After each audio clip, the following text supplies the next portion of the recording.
Store og små leker godt i lag. 13. november 2011.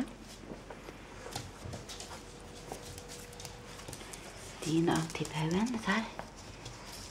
Som leker med Ossi og Bonzo. Nå kommer broren.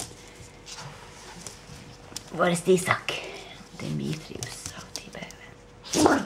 Oi, så! Ja, jeg retter seg respekt også.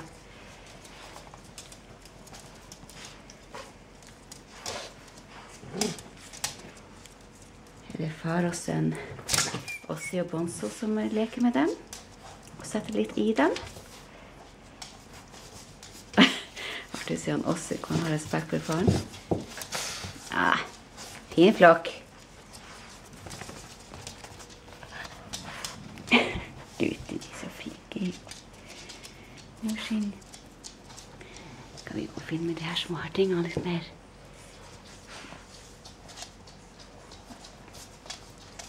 De leker noe veldig.